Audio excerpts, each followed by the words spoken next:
पत्रं नैव यदा करीर्विटपे दोषो वसन्तस्य किं नो लोकोऽप्यवलोक्यते यदि दिवा सूर्यस्य किं दूषणम् धारा नैव पतन्ति चातकमुखे मेघस्य किं दूषणम् यत्पूर्वं विधिना ललाटलिखितं तन्मार्जितुं कक्षमः। नमस्कार मित्रों, मैं कमलेश कुमार आप सभी का संस्कृत साहित्य चैनल में स्वागत और अभिनंदन करता हूं। आज आचार्य भामा के जीवन वृत्त और तत्प्रणीत काव्य अलंकार के विषय में चर्चा करेंगे। सबसे पहले देखते हैं आचार्य भामा का काल। भामा के काल निर्णय पर साहित्यिक लेखकों में एक मत नहीं है। सामान्यतः अग्निपुराण के पश्चात अलंकार शास्त्र पर लिखने वाला आचार्य भामा और उनका काव्यालंकार ग्रंथ ही प्रथम दृष्टिगत होता है। काश्मीर नरेश जयापीठ के सभापति उद्भट काव्यालंकार सारसंग्रह, जिसका समय 8वीं शताब्दी निर्विवाद स्वीकृत है, इससे पता चलता है। और उन्होंने अपने काव्यालंकार सार संग्रह, ये तो उनकी रचना है, और उन्होंने काव्यालंकार जो भामा प्रणीत है उस पर भामा विवरण नाम की व्याख्या लिखी है। संप्रति वह उपलब्ध नहीं होती है, परंतु उस पर उनकी व्याख्या की है, ऐसे आचार्यों ने उसका उल्लेख किया है।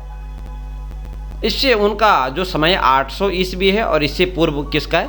आचार्य भामा का। आचार्य वामन का समय भी उद्भट के समकालीन ही है, अतः स्पष्ट है कि वामन भामा के पूर्ववर्ती आचार्य हैं। आचार्य भामा और दंडी के काल निर्णय के विषय में विद्वानों में प्रायः मतभेद हैं। कुछ विद्वान दंडी को भामा का पूर्ववर्ती मानते हैं तो कुछ परवर्ती मानते हैं। प्रोफेसर पाठक, एस.के. दे और जैकोबी तथा त्रिवेदी आदियों ने भामा को दंडी का पूर्ववर्ती स्वीकार किया है। भामा दंडी के पूर्ववर्ती थे। बौद्धाचार्य स्वंत रक्षित, जिसका समय 800 ईस्वी है, वह अपने तत्व संग्रह में भामा के मत को उद्धृत करते हैं।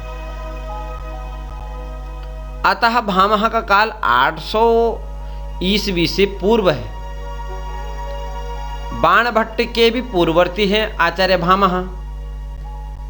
बाणभट्ट जो हैं वो हर्षवर्धन के सभा पंडित रहे हैं, और हर्षवर्धन का काल 606 से लेकर के 650 तक यह निर्विवाद है, परंतु इससे पूर्व भामा का समय स्वीकार किया है। भामा ने 501 ईस्वी के दिग्नाथ के प्रत्यक्ष कल्याणापोड के प्रत्यक्ष लक्षण को काव्य अलंकार में उद्धृत किया है। धर्मकीर्ति ने भामा के समय को 620 ईस्वी स्वीकार किया है। अतः इससे पता चलता है भामा का समय 500 से लेकर के 620 ईस्वी तक सिद्ध होता है। भामा का जीवन वृत्त। आचार्य भामा वैदिक धर्मावलंबी ब्राह्मण थे। भामा काश्मीर के निवासी थे, ऐसा विद्वान स्वीकार करते हैं। भामा के काव्यालंकार के अनुसार भामा के पिता का नाम रक्लिल गोम्य था, और वह इस पद्य से पता चलता है कि सुजनावगमाय भामहेन प्रथितम रक्लिल गोमिसूदनुनेदम। आचार्य भामा का रचना कार्य। आचार्य भामा के विषय में कहते हैं कि उन्होंने बहुत सारे ग्रंथ लिखे, परंतु वह अनुपलब्ध होते हैं। भामा ने सर्वप्रथम काव्यशास्त्रीय काव्यालंकार ग्रंथ की रचना की। इस काव्यालंकार में 6 परिच्छेद हैं। प्रथम परिच्छेद में काव्य प्रशंसा, काव्य साधन, काव्य लक्षण, काव्य के भेद और काव्य के दोषों का निरूपण किया गया है। द्वितीय परिच्छेद में मुख्यतः 5 अलंकारों का और 4 तो जो है आचार्य भरत प्रणीत हैं और यहाँ उन्होंने अनुप्रास को भी लिया, परंतु यमक में ही उसका सन्निवेश किया और उसके जो भेद प्रभेद किए उन्हीं के वह 38 से 40 अलंकारों की उन्होंने चर्चा की है। चतुर्थ परिच्छेद में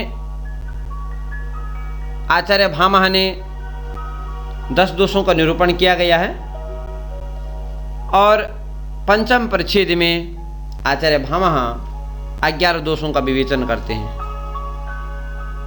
छठे परिच्छेद में आचार्य भामह ने शब्द शुद्धि विषयक शिक्षा का निरूपण किया है।